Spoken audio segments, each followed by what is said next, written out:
The Rider Tarot, also known as RWS, Rider-Waite-Smith, is arguably the most popular tarot deck. The one that we see in our minds when we think of tarot, when we think of it in the media, whether you've seen or have ever read tarot or not. But what's with the popularity of this deck? In short, it's because it's the most scenic, therefore easier to read than other decks. The true origin of tarot is hard to pinpoint, but history points us to Italy and France. Let's take a quick trip to Italy and discover that the Visconti Sforza and Solabusca tarots are some of the oldest complete decks in existence. The Visconti Sforza was created in 1450 and Solabusca was created in 1491. Then we travel to France and we discovered Le Tarot de Marseille. Sorry for my pronunciation here. But it's the one pictured is, the one that I have here is a copy of the original 1760 deck. So we're talking quite a few centuries ago. But why aren't the oldest decks the most popular? I mean, they did originate the whole tarot thing. Well, looking at the cards, we can see that these are very pip cards. Pip basically means that if the card is, for example, the Six of Wands, you will see 6 wands. Here I'm holding the 6 of Cups. We see 6 cups basically in a row. And we don't really see much else in the image. For example, with the 5 of Cups, you see 5 cups, 6 of discs, you're going to see 5 discs, 8 of swords, you're going to see 8 swords, and so on. We have some flourish, some designs going on here, but really not much else to tell us what these cards mean when we look at them. Marseille-based decks rely more on the suit symbolism and numerology to extract meaning from the cards. For example, the 6 of discs here. 6 in numerology is a card of harmony, stability, happiness, family, and domesticity. And the discs here, they represent money, they represent wealth, the material, the physical, not only money, but objects and physical possessions. And also the discs can represent earth. So there is a sense of stability here, a sense of slow growth, a sense of patience. So when we look at the 6 of discs, we can see that there is harmony, there is balance according to the 6 within someone's, for example, financial stability, right? The 6 of Wands can represent financial stability. So you are more free to perhaps give and receive instead of being afraid of, oh my gosh, I maybe not have that much money, so I have to like kind of keep it or save it. So we can start seeing here the correlation between the numerology and the symbol in the card. So I think that was somewhat pretty clear and not too difficult to read. And I believe that the Tarot de Marseille, with some study, we can read the whole deck really in not that much time. Traveling a bit further in history, we enter the 19th century and we meet the Hermetic Order of the Golden Dawn that were created from 1887 and kind of died out in 1903. The Hermetic Order of the Golden Dawn was a secret society that transformed the tarot into what we see today. Not too different from the Marseille, but the Golden Dawn had rules of what the cards should look like and what each symbol meant. For example, let's look at the 5 of Cups. We see 5 blue or silver cups floating, while a hand holds a stem of lotus flowers. Each lotus is over a cup, but nothing is happening. In other cards, like the 2 of Cups, we have water pouring from the lotuses into the cups, representing an abundant flow of energy, and the 2 cups being union. Now looking at the 5 of Cups again, the cups are empty and no water is coming from the lotuses, calling our attention to the fact that maybe there has been a loss of energy. The flow is blocked, and since the cups represent water, the symbol of emotions, then the 5 of Cups can be grief and connection that has been lost.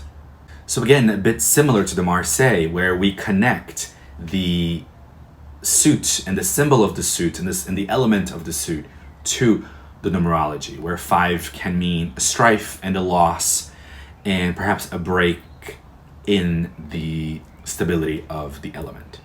I'm going to skip ahead and talk about the Thoth Tarot, created in 1938 to 1943. We see more color here, more intention, more symbols, but still not too different from the Marseille and the Golden Dawn. Still holding on to the Pip style, while also representing the teachings of the Golden Dawn. You see, the Golden Dawn infused the tarot with astrological meanings, Kabbalah, the Jewish alphabet, and planetary associations that we see throughout the Thoth Tarot's images. In the Thoth, the use of color is also highly intentional, with each color representing a planetary or elemental association. The Marseille Tarot was more limited in its color use because, one, it were the colors available for mass printing at the time, and the Marseille was one of the first decks that the public was able to afford. Previous tarot decks, like the Visconti Sforza, was hand-painted. Therefore, only richer families, like the Visconti family, were able to afford tarot decks. Were able to afford artists to create tarot decks, and a lot of those cards were actually, in a way, family portraits. Then came the Golden Dawn, the Hermetic Order of the Golden Dawn, and one of the members' activities was to create your own tarot deck. Then comes the Thoth, hand-painted by Lady Frida Harris, under the direction of Aleister Crowley. Then scanned and mass-produced, mass-printed into what we see and have used and loved today. Okay, so now the time has come for us to go back a bit to 1909 when the RWS, the Rider-Waite-Smith, was released. Maybe by the images, you can already see why the RWS is so popular. It was originally created by Pamela Coleman Smith, she was the artist, under the direction of Edward Waite. The name Rider in RWS was the original publisher of the deck. Waite, Edward Waite, and Smith as Pamela Coleman Smith. Pamela Coleman Smith was a British artist who worked a lot in theater, creating posters and illustrations. So she painted what she was familiar with while creating the RWS tarot deck. Here we can see more clearly that the Three of Cups, for example, looks like 3 ladies cheering. So we can deduce, without looking at really any books or historical facts, that it can mean celebration, festivities, cheering. On the Nine of Discs, for example, we see a man carving a pentacle, and more pentacles are coming down the pipeline. So we can also deduce, without reading books, that the Eight of Discs means the grind, putting in the time and the effort, and perhaps even a repetition of work. In the Two of Wands, we have a man looking out the horizon while holding a globe in his hand. The card can mean he's carving a plan. He knows there's more of the world he wants to explore and is wondering how he can do it. As we can see here, he's kind of on top of a castle or a structure, and he's looking out onto the horizon, wanting more for himself. In my opinion, Pamela Coleman Smith broke the mold of what tarot should look like and created her own spin on the symbols and meanings. She and Edward Waite both belonged to the Hermetic Order of the Golden Dawn. So did Lady Frida Harris and Aleister Crowley, creators of the Thoth Tarot. So they knew what the cards were supposed to mean. And Pamela Coleman Smith made a deck that is approachable, easily readable, and highly recognizable. Now, in my opinion, that also means that we as a society aren't always ready and willing to pick up books and read the histories and spend time really sucking up the knowledge of the meanings and representations and associations that are so infused and embedded in these cards. Now, this isn't to knock down anyone's intuition. I myself started reading tarot pretty much by buying an RWS deck, started asking questions, started pulling cards, started practicing. So really I learned, I want to say pretty much like most of everyone watching, just by practicing and trying. However, over the years, I've become a bit of a tarot puritan and believe that if you are on your tarot journey, you should be deepening your understanding of tarot, its symbols, and its meanings. The more we walk on this journey, the more we can learn from the tarot, the more the tarot opens up and becomes so expansive to you. The beauty of tarot is that it can really stay as small as you like. You can read it as an oracle with just the keywords that you already know.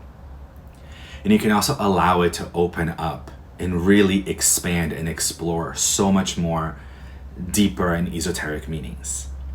There are teachings that turn tarot on its head and back again. And if we only stay in the meanings of the images as we see them, then in my opinion, what's the fun in that? It's only fun for so long. Whereas the deepening of the lessons and the deepening of the self. Of course, all that is my opinion, and tarot will meet you where you're at. It opens up and contracts as you are willing to learn. And really, learning tarot should never be pressured. We have enough pressure learning from school and just enough pressure from living life. And I truly believe that tarot should be fun, exciting, exploratory. So whether you are a RWS true fan or want to start learning and expanding your knowledge towards other decks, I think it's a great tool to explore and to learn. Thank you so much, and I'll see you guys next time.